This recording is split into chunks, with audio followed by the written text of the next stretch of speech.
by Jane Austen. Chapters 4 and 5. Chapter 4. When Jane and Elizabeth were alone, the former, who had been cautious in her praise of Mr. Bingley before, expressed to her sister just how very much she admired him. "He is just what a young man ought to be," said she, "sensible, good-humoured, lively, and I never saw such happy manners, so much ease, with such perfect good breeding." "He is also handsome," replied Elizabeth, "which a young man ought likewise to be, if he possibly can. His character is thereby complete." "I was very much flattered by his asking me to dance a second time. I did not expect such a compliment." "Did not you? I did for you. But that is one great difference between us. Compliments always take you by surprise, and me never." "What could be more natural than his asking you again? He could not help seeing that you were about 5 times as pretty as every other woman in the room. No thanks to his gallantry for that. Well, he certainly is very agreeable, and I give you leave to like him. You have liked many a stupider person." "Dear Lizzy!" "Oh, you are a good deal too apt, you know, to like people in general. You never see a fault in anybody. All the world are good and agreeable in your eyes. I never heard you speak ill of a human being in your life." "I would not wish to be hasty in censuring anyone, but I always speak what I think." "I know you do, and it is that which makes the wonder. With your good sense, to be so honestly blind to the follies and nonsense of others. Affectation of candour is common enough, one meets with it everywhere. But to be candid without ostentation or design, to take the good of everybody's character, and make it still better, and say nothing of the bad, belongs to you alone. And so you like this man's sisters too, do you? Their manners are not equal to his." "Certainly not, at first, but they are very pleasing women when you converse with them. Miss Bingley is to live with her brother and keep his house, and I am much mistaken if we shall not find a very charming neighbour in her." Elizabeth listened in silence, but was not convinced.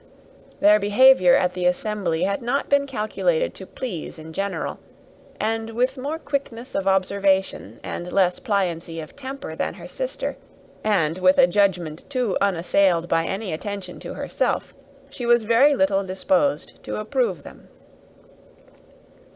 They were in fact very fine ladies, not deficient in good humour when they were pleased, nor in the power of making themselves agreeable when they chose it, but proud and conceited.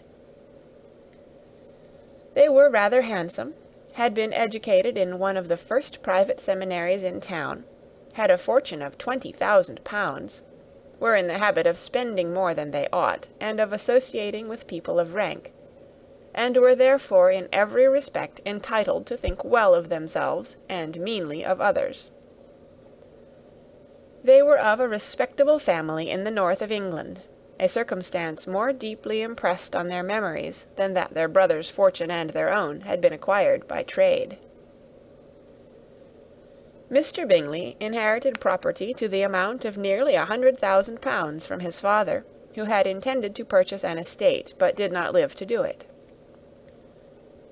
Mr. Bingley intended it likewise, and sometimes made choice of his county, but as he was now provided with a good house and the liberty of a manor, it was doubtful to many of those who best knew the easiness of his temper, whether he might not spend the remainder of his days at Netherfield, and leave the next generation to purchase.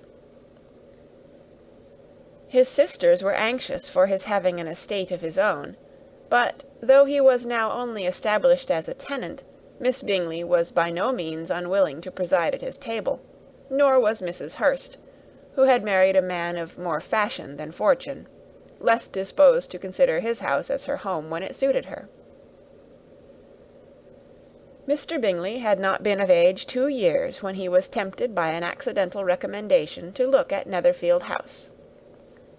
He did look at it, and into it for half an hour, was pleased with the situation and the principal rooms, satisfied with what the owner said in its praise, and took it immediately. Between him and Darcy there was a very steady friendship, in spite of great opposition of character. Bingley was endeared to Darcy by the easiness, openness, and ductility of his temper, though no disposition could offer a greater contrast to his own, and though with his own he never appeared dissatisfied. On the strength of Darcy's regard, Bingley had the firmest reliance, and of his judgment the highest opinion. In understanding, Darcy was the superior. Bingley was by no means deficient, but Darcy was clever. He was at the same time haughty, reserved, and fastidious, and his manners, though well-bred, were not inviting. In that respect his friend had greatly the advantage. Bingley was sure of being liked wherever he appeared. Darcy was continually giving offence. The manner in which they spoke of the Meryton assembly was sufficiently characteristic. Bingley had never met with more pleasant people or prettier girls in his life. Everybody had been most kind and attentive to him. There had been no formality, no stiffness. He had soon felt acquainted with all the room, and as to Miss Bennet, he could not conceive an angel more beautiful. Darcy, on the contrary, had seen a collection of people in whom there was little beauty and no fashion, for none of whom he felt the smallest interest, and from none received either attention or pleasure.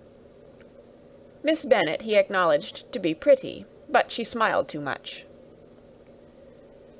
Mrs. Hurst and her sister allowed it to be so, but still they admired her, and liked her, and pronounced her to be a sweet girl, and one whom they would not object to know more of. Miss Bennet was therefore established as a sweet girl, and their brother felt authorized by such commendation to think of her as he chose. End of Chapter 4. Chapter 5. Within a short walk of Longbourn lived a family with whom the Bennets were particularly intimate. Sir William Lucas had been formerly in trade in Meryton, where he had made a tolerable fortune, and risen to the honour of knighthood by an address to the king during his mayoralty. The distinction had perhaps been felt too strongly. It had given him a disgust to his business, and to his residence in a small market town, and, in quitting them both, he had removed with his family to a house about a mile from Meryton, denominated from that period Lucas Lodge, where he could think with pleasure of his own importance, and, unshackled by business, occupy himself solely in being civil to all the world. For, though elated by his rank, it did not render him supercilious. On the contrary, he was all attention to everybody. By nature inoffensive, friendly, and obliging, his presentation at St. James's had made him courteous.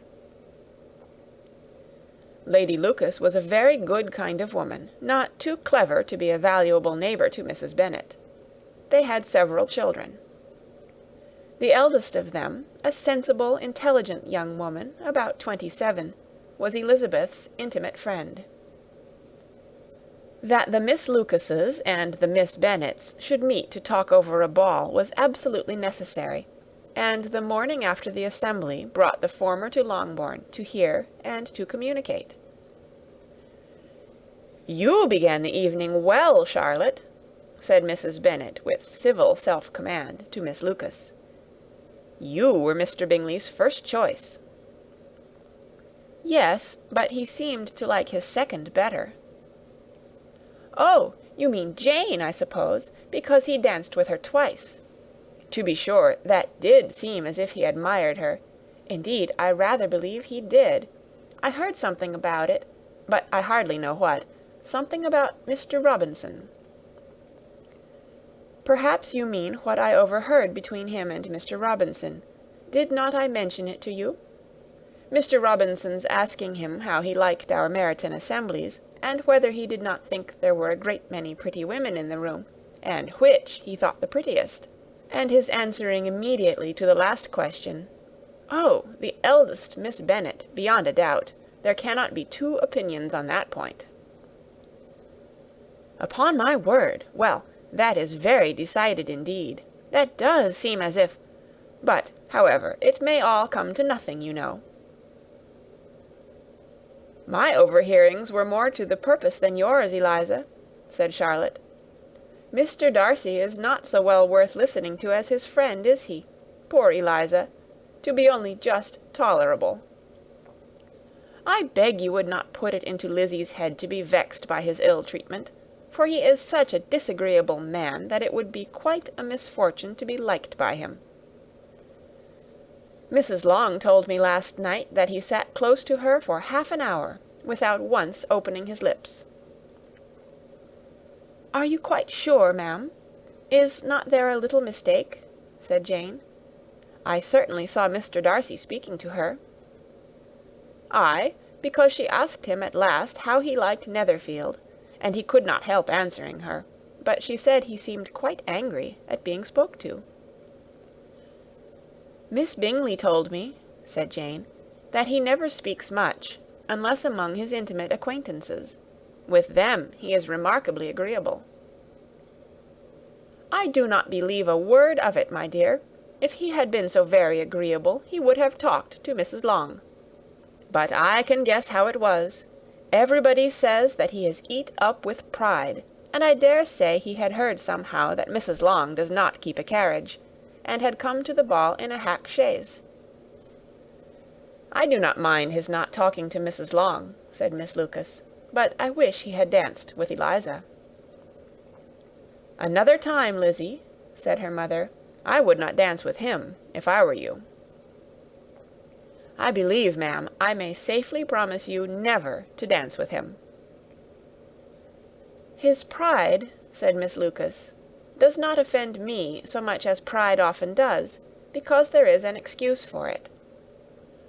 One cannot wonder that so very fine a young man, with family, fortune, everything in his favour, should think highly of himself. If I may so express it, he has a right to be proud."